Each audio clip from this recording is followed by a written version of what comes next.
Le loup qui fêtait son anniversaire. Texte de Oriane Lallemand, illustration de Éléonore Thuillier. Par un bel après-midi d'été, Alfred toqua à la porte de Lou. « Salut Lou, tu viens faire une partie de foot avec nous ?»« Avec plaisir, répondit Lou. J'en profiterai pour vous parler de mon anniversaire. Cette année, je voudrais... Lou ne termina pas sa phrase. Alfred avait déjà filé. Dans la forêt, le match venait de commencer. « Bonjour Louve, fit Lou. Qui mène ?»« Les rouges, hélas. Il est temps que tu interviennes. »« J'arrive, les copains !» cria Lou en se précipitant sur le terrain.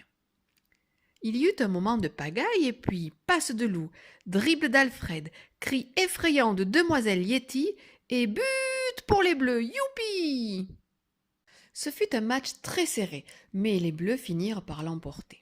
Profitant de la bonne humeur générale, Lou annonça « Écoutez-moi tous, cette année, j'ai décidé de faire une super fête pour mon anniversaire.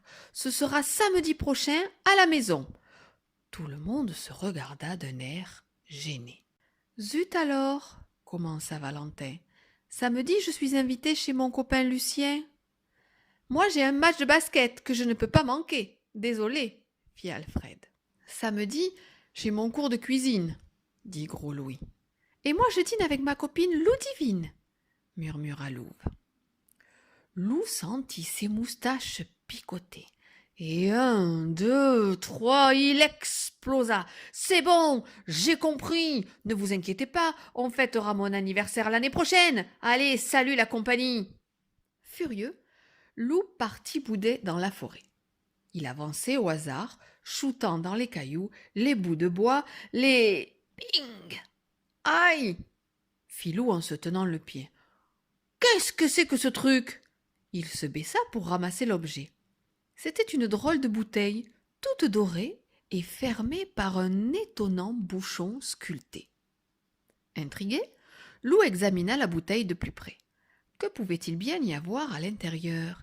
Il hésita un instant, puis la déboucha avec précaution. Aussitôt, slip, sloup, slaou ! Un nuage de poussière dorée s'échappa de la bouteille et prit forme au-dessus de Lou. « Salut Lou ! C'est ton jour de chance aujourd'hui car je suis un génie. Tu as 3 vœux et je suis là pour les exaucer. Parle, je t'écoute. » Stupéfait, Lou observa l'étonnante apparition. Cette rencontre tombait très bien. Il en avait assez de la forêt et de ses amis. « Je voudrais être ailleurs, » fit Lou. « Très très loin d'ici. »« Que ton vœu soit exaucé, » répondit le génie.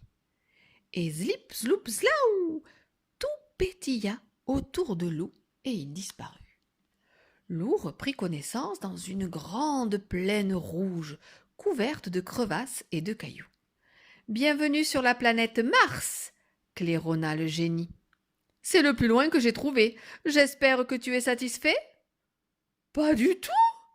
cria Lou affolé. « J'imaginais quelque chose de... plus joli !»« Fallait le dire plus tôt, Loupio !» soupira le génie. Et zlip, zloup, zlaou ! Cette fois, c'était beaucoup mieux. Du soleil, une plage de sable fin, la mer bleu turquoise. Et voilà, fit le génie fier de lui, une île paradisiaque rien que pour toi. Lou se baigna, grignota, dormit, se baigna, grignota et s'ennuya. « Ah, si seulement mes copains étaient là !» pensait-il. Mais il se renfrognait juste après. « Pff, de toute façon, mes copains s'amusent très bien sans moi. » Et c'est vraiment ce qu'il croyait. Pour s'occuper, Lou décida d'explorer l'île. Il fit quelques mètres dans la jungle, ouvrant son chemin à coups de machette. Comme c'était fatigant, et tous ces moustiques qui lui tournaient autour, très énervants. « Encore heureux qu'il n'y ait pas de serpents, » marmonna Lou. « Je déteste les serpents. » C'est à cet instant précis qu'un python de Papouasie tomba sur lui. Doucement, tranquillement, l'énorme bête resserrait ses anneaux autour de Lou. Dans un dernier effort, Loup renversa la bouteille et le génie fut là. « Que puis-je pour toi ?» fit-il. « Un dernier vœu peut-être ?»« Je rentrerai maison, » articula Loup faiblement. « Qu'il en soit ainsi, » fit le génie dégoûté. « Mais franchement, j'espérais mieux comme troisième vœu. » Et slip, slop, slao.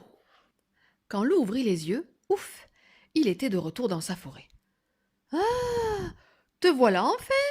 s'écria maître Hibou. « Où étais-tu passé? On t'a cherché partout. »« Je me suis endormi dans la forêt, » balbutia Loup. « Tu es parti bouder plutôt. Quel fichu caractère tu as! Allez, rentre vite chez toi, et ne t'endors pas en chemin cette fois. » Loup se mit en route, impatient de retrouver sa maison, ses chaussons et son lit. Avec un soupir de satisfaction, Loup ouvrit la porte de sa maison. Un énorme carton l'attendait, posé au milieu du salon. « Qu'est-ce que c'est que ça encore ?» marmonna Loup. « Je n'ai rien commandé, moi !» Il s'approcha du carton, quand soudain, surprise!